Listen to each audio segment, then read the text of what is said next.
Respect the institution. This is not about Pinoy.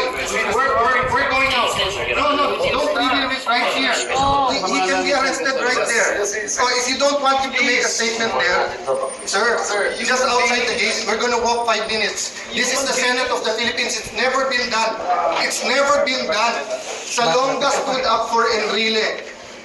Ang kalaban si Cory, ang kaso rebellion.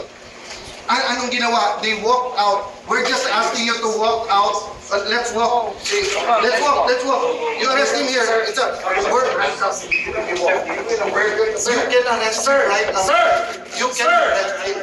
This is the Senate. This is the Senate. Sir, this is the Senate. Not for me. No, I did not. That's not for me. That's for the Senate, sir. Sir, it's for the Senate.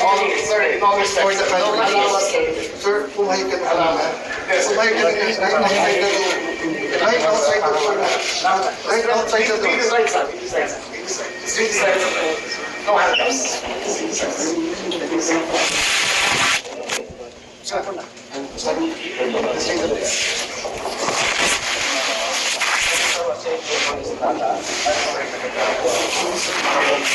Sir, you have a warrant of arrest issued by Sandigan Bayan 5th Division, criminal case number E-SB 26-CRD-006 for the crime of plunder under Republic Act 78 as amended.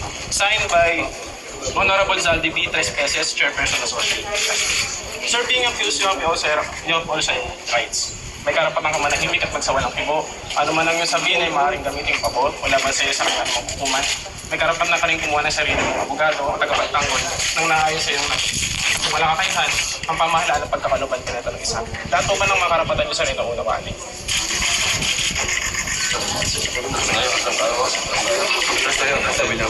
I'm already receipt of the warrant of arrest issued against me by the 5th Division of the Sandigan Bayan. Nais ko lang pong bigyan din ang mga bagay nito. I will remain firmly with the majority bloc under the leadership of Senate President Alan Peter Cayetano. Hindi ako matitinag sa anumang panggigipit, pananakot, political maneuvering para talikuran ang aking paninindigan. I will not yield to threats. I will not be intimidated. I will not be pressured into surrendering my independence of judgment. I am giving instructions to the Senate Secretary to put on hold my salary. Personal kong pasya ito upang ipakita sa sambayan ng Pilipino na wala akong intensyon makinabang sa pondo ng bayan habang nililinis ko ang aking pangalan. At higit sa lahat, hindi ako papasailalim ng kustodya ng Senado. I will not seek Senate custody. Hindi ko gagamitin ang Senado bilang panangga laban sa mga aligasyon sa akin. Nakahanda akong ipagtanggol ang aking sarili sa hukuman at hindi ako magtatago sa likod ng institusyong ito upang umiwas sa proseso. Ipagtatanggol ko hanggang sa huli ang aking sarili para patunayan na walang batayan ang mga paratang sa akin. Kalokohan ang lahat na ito. Mismo ang Senate Legislative Budget Research and Monitoring Office o LBRMO ang nagsabi sa Ombudsman na wala silang anumang dokumento o record na nagpapakita na ako ay nagpasok ng anuman insertion sa 2025 national budget. Ang mahalagang impormasyon nito ay kinilala pa mismo ni dating Senate Blue Ribbon Chairman Senator Panfilo Lacson bilang isang makabuluhang ebidensya na sumasalungat sa mga aligasyong binabato laban sa akin. So how can the Office of the Ombudsman file a plunder case against me when I am not even alleged to be part of or the mastermind of the supposed scheme? Wala po akong kinalaman dyan. Ngayon ko lang po isa sa publiko ito. Maraming beses po ako inalok na talikuran ang independent majority block kapalit ang pagbabasura sa aking kaso. Ngunit, hindi ko po ito tinanggap. Mas nanaig ang paninindigan ko na ako'y manatili sa hanay ng mga kasamahan ko sa independent majority block. I stand my ground. Ngayon kung tatanungin niyo kung sino sila, abangan ninyo ang susunod na kabanata. I stand my ground because what is at stake here goes far beyond my personal circumstances. What is at stake here is the independence of the Senate. This institution must never become vulnerable to external pressure. It must remain free from political coercion, free from undue influence, and free from any scheme designed to weaken its constitutional role as a co-equal and independent branch of government. If this is the price I must pay for the decisions I have made and the principles I have chosen to uphold, then I am prepared to face the consequences, however difficult they may be, especially for my family. I will not be broken by accusations, nor will I yield to political pressure. I will meet these charges head on, defend my honor through due process, and place my faith in the truth. I will be proceeding now to the CIDG to voluntarily surrender myself. Maraming salamat po. Okay. No more question, guys.